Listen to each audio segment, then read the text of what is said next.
These experiences are often called ineffable, but as a scientist, I do my best to F it up by trying to describe it as much as I can, so I'll go ahead and do that.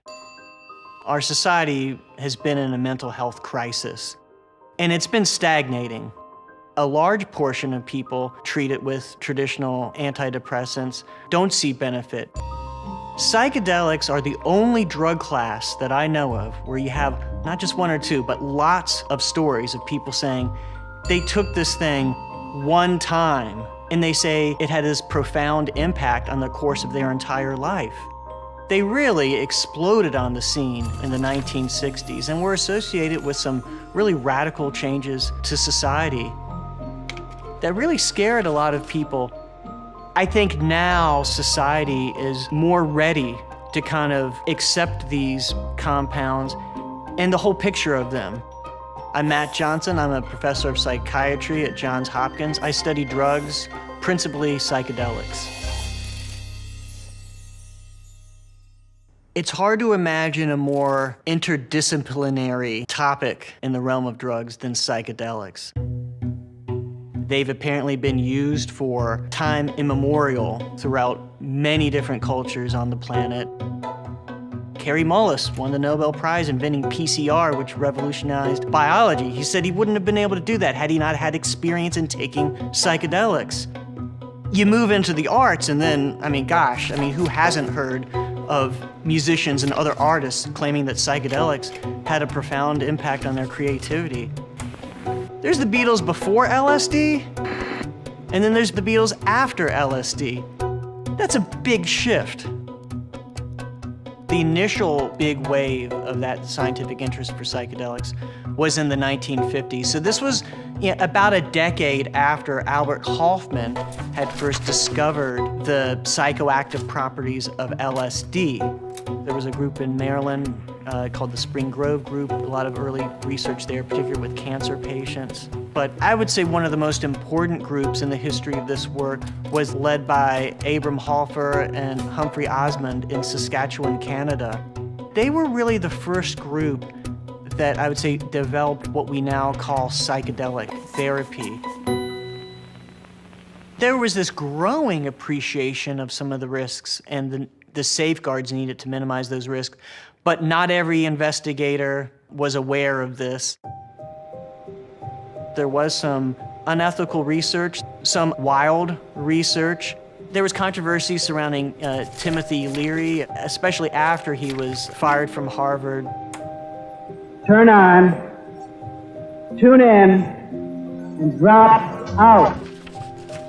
Psychedelics became so associated with the counterculture. Society was, in a sense, traumatized. It all came to a halt. I mean, there were researchers that were running sessions and got the notices they just had to stop. The rug is pulled out for decades before there's a reinitiation. The research that's happening now, a lot of it is exploring medical applications. These are all drugs that can have a profound effect on one's sense of reality, including one's sense of self.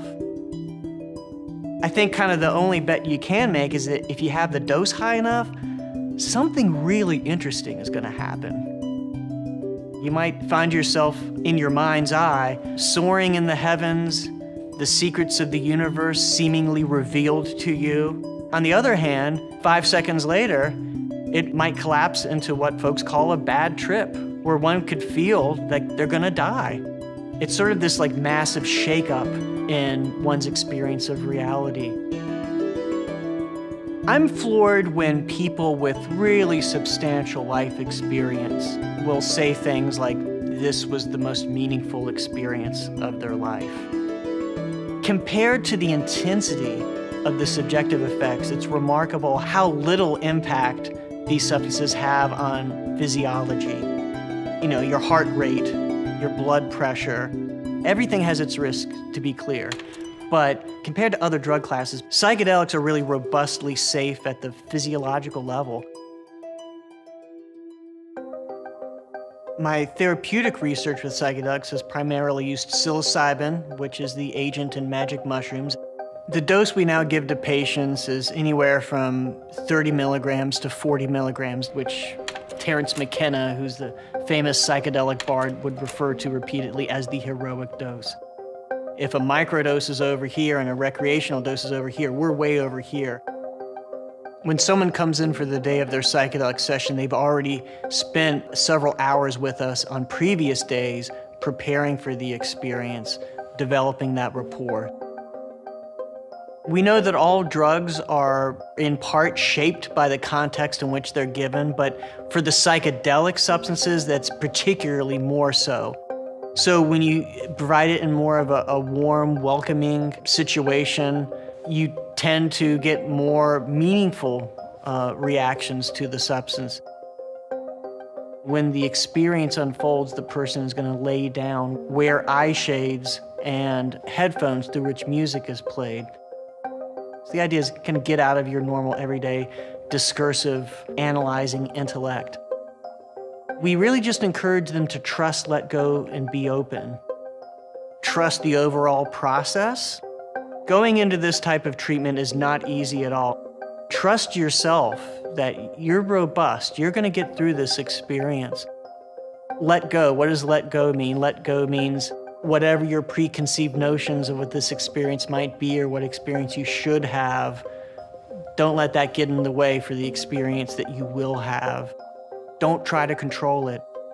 And be open. No matter where this takes you, go there.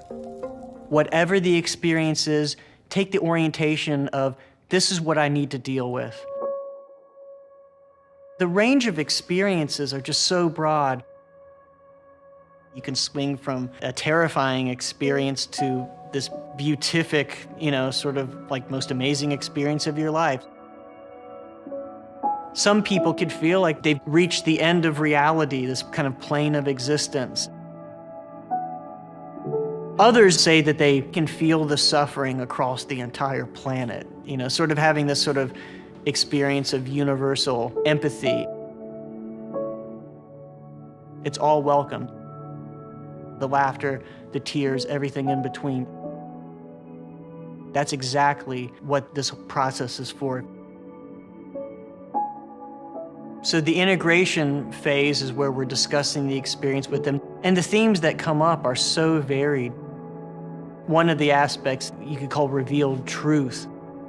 And I call these duh moments. These are experiences where people will feel like they've learned something at such a fundamental level. I think of examples in our work we've done with cancer patients where, oftentimes people will say, I'm allowing this to create my own suffering. The cancer hasn't killed me yet. I can still live life, but I'm letting it do this to me. They knew it up here. They could tell you the words, but now they feel it in their bones. They feel it in their heart. People are reminded about this power they have to choose their own destiny.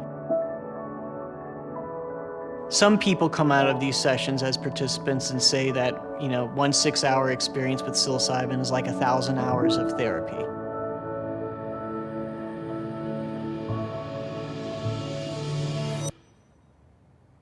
But one of the pitfalls of this clinical work is that you'd be hard-pressed to find a more intimate and vulnerable psychological intervention for a person.